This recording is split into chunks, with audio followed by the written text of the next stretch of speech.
Assalamualaikum warahmatullahi wabarakatuh. Pada video kali ini saya akan membahas kapan have atau has atau had digunakan dalam kalimat sebagai kata bantu atau auxiliary, bukan sebagai kata kerja. Seperti mana yang kita ketahui, have, has atau had apabila berfungsi sebagai kata kerja maka artinya adalah mempunyai. Tapi kalau sebagai kata bantu maka have, has atau had tidak memiliki makna, tidak memiliki arti. Dia berfungsi hanya untuk memberikan makna tambahan kepada predikat kalimat yang sedang digunakan. Apakah makna tambahan tersebut dalam kalimat positif, kalimat tanya, ataupun dalam kalimat negatif. Di sini Anda bisa melihat ada sebuah tabel, yang mana tabel ini terdiri dari dua kolom masa sekarang dan masa lampau. Kemudian masa sekarang memiliki dua bentuk dasar dan bentuk tunggal. Bentuk dasar dan bentuk tunggal. Bentuk dasarnya adalah have, bentuk tunggal has, kemudian bentuk lampau adalah had. Seperti penjelasan saya pada video sebelumnya, bentuk dasar digunakan untuk kalimat yang subjeknya bukan orang ketiga tunggal. Kemudian bentuk tunggal digunakan untuk subjek orang ketiga tunggal. Jika Anda belum bisa memahami perbedaan subjek orang ketiga tunggal dan bukan orang ketiga tunggal ini, dapat mengklik video yang ada di atas.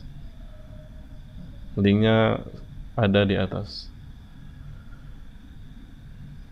Kemudian untuk bentuk lampau, bebas untuk semua subjek, baik orang ketiga tunggal ataupun bukan orang ketiga tunggal. Jadi kapan kata bantu have atau has atau had digunakan dalam kalimat? Yaitu ketika menggunakan kata kerja past participle sebagai predikat dalam kalimat. Ketika menggunakan kata kerja past participle sebagai predikat dalam kalimat. Apa itu past participle?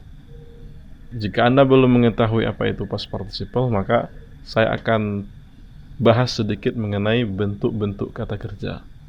Karena memang harus dibahas bentuk-bentuk kata kerja agar kita bisa memahami bagaimana cara menggunakan have atau has atau had sebagai kata bantu dalam kalimat. Di sini ada verb forms. Verb artinya kata kerja, forms bentuk. Ya, maka verb forms artinya adalah bentuk-bentuk kata kerja. Bentuk kata kerja ini ada 5. Yang pertama infinitive, yang kedua singular verb, yang ketiga past verb, yang keempat present participle, yang kelima past participle. Jadi ada 5 bentuk. Kalau di sekolah umumnya guru-guru menggunakan istilah verb 1 plus s atau es, kemudian verb 2, kemudian verb 1 plus ing atau verb ing atau ing form. Ini istilah saja. Kita bisa menggunakan istilah apa saja untuk bentuk kata kerja ini. Kemudian untuk past participle digunakan istilah verb 3. Ini istilah yang umum digunakan. Di sini saya sudah membuat contoh ya. Yang pertama play, yang kedua study, tell, buy, walk. Play infinitive, kemudian yang singular verbnya plays, past verb played, present participle playing, kemudian past participle played. Perubahannya teratur. Kemudian study, studies, studied, studying, studied. Yang akan kita bahas di sini bagaimana cara menggunakan kata kerja yang 5 ini. Yang harus Anda pahami, yang harus Anda jadikan sebagai konsep dalam penggunaan kata kerja infinitif, singular verb, dan past verb, subjek tidak memerlukan kata bantu. Menggunakan infinitif, singular verb, dan past verb, subjek tidak perlu kata bantu. Jadi kita bisa langsung mengatakan I play, I study, I tell, I buy, I walk. we play, we study, we tell, we buy, we walk. Kita boleh. Atau he plays, Adam studies, my son tells, my brother buys, my friend walks. Kita bisa. Atau my mother played. Bisa kita gunakan langsung tanpa perlu kata bantu. Kemudian present participle menggunakannya subjek memerlukan kata bantu be yang tepat. Be yang tepat sesuai dengan subjek kalimatnya dan masa peristiwa. Jika Anda belum bisa menggunakan be yang tepat, maka saya sudah membahasnya pada video sebelumnya. Anda bisa mengklik pada link video yang ada di atas. Menggunakan present participle atau verb ing, subjek perlu menggunakan be yang tepat. Be itu terdiri dari am, are, is, was, atau were. Kemudian untuk menggunakan past participle, subjek perlu kata bantu have, atau has, atau had. Untuk menggunakan kata kerja past participle, subjek memerlukan kata bantu have, atau has, atau had. Tadi di awal saya sudah tunjukkan have bentuk dasar, has bentuk tunggal, dasar dan tunggal adalah masa sekarang, kemudian had adalah bentuk lampau, tapi bebas untuk semua subjek, baik orang ketiga tunggal ataupun bukan orang ketiga tunggal. Berikut akan saya tunjukkan contoh kalimatnya menggunakan have, has, had yang ditambah dengan kata kerja past participle. Di sini ada tabel lagi, ada 2 kolom, ada 3 kolom. Kalau kita lihat dari atas ada 2 kolom, masa sekarang dan masa lampau. Kemudian masa sekarang ada 2 bentuk, yakni subjek bukan orang ketiga tunggal, kemudian subjek orang ketiga tunggal. Saya ingatkan kembali, jika Anda belum memahami apa itu subjek orang ketiga tunggal ataupun bukan orang ketiga tunggal, saya sarankan untuk menonton video saya sebelumnya. Ini adalah contoh untuk subjek yang bukan orang ketiga tunggal dan masanya sekarang. Yang pertama, I've played the game. I have played the game.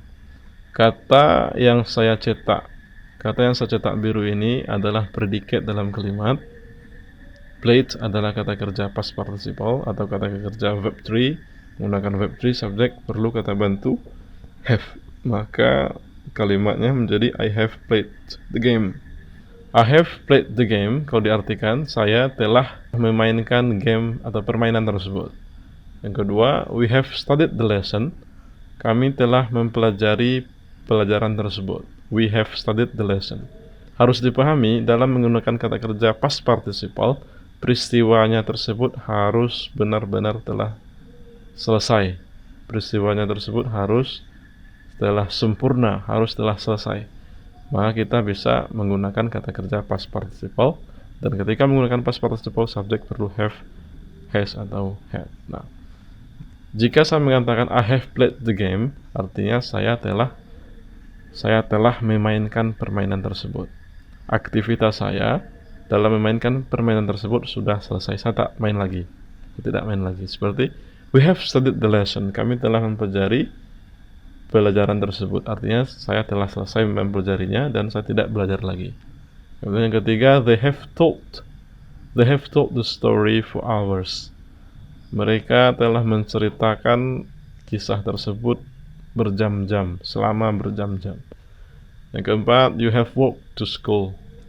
Kamu telah berjalan ke sekolah. Ini untuk contoh subjek yang bukan orang ketiga tunggal dan masanya adalah sekarang. Sekarang kita lihat contoh subjek orang ketiga tunggal. Yang pertama, saya ganti dari I menjadi he, dia. Maka otomatis kata bantu dari have berubah menjadi has, yaitu he has played the game. He has played the game. Kemudian yang kedua, she has studied the lesson. Dia telah mempelajari pelajaran tersebut.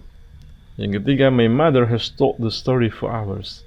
Ibu saya telah menceritakan cerita tersebut berjam-jam. Ibu saya telah menceritakan kisah tersebut selama berjam-jam. Kemudian yang keempat, Adam has walked to school. Adam telah berjalan ke sekolah. Adam has walked to school. Adam telah berjalan ke sekolah. Berikut kita lihat untuk masa lampau, Yang pertama, I had played the game. Saya telah memainkan permainan tersebut, tetapi masa peristiwanya adalah masa lampau. Kemudian yang kedua, she had studied the lesson. Dia telah mempelajari pembelajaran tersebut. Tapi masanya masa lampau. Yang ketiga, they had told the story for hours. They had told the story for hours. Mereka telah menceritakan kisah tersebut selama berjam-jam. Yang keempat, Adam had walked to school. Adam telah berjalan ke sekolah. Pada bentuk lampau ini, pada masa lampau ini, baik subjek orang ketiga tunggal maupun bukan seperti I dan she, they dan Adam menggunakan kata bantu yang sama. Baik subjek I, she, they dan Adam menggunakan kata bantu yang sama, yakni had. Saya rasa dengan video pembelajaran seperti ini Anda bisa memahami kapan kita menggunakan have, has, atau had sebagai kata bantu. Atau kesimpulannya, menggunakan kata kerja past participle kita memerlukan have atau has atau had. Atau kesimpulan yang lain, menggunakan verb 3, kata kerja bentuk ketiga, subjek memerlukan kata bantu have, has atau had sesuai dengan masa peristiwanya dan subjek kalimatnya. Ya, kalau masanya lampau kita gunakan had, kalau masa sekarang kita gunakan have atau has. Tergantung dari subjeknya, orang ketiga tunggal atau. Demikian video saya tentang bagaimana cara menggunakan have, has atau had. Sampai jumpa pada video berikutnya. Thanks for watching and please subscribe my channel.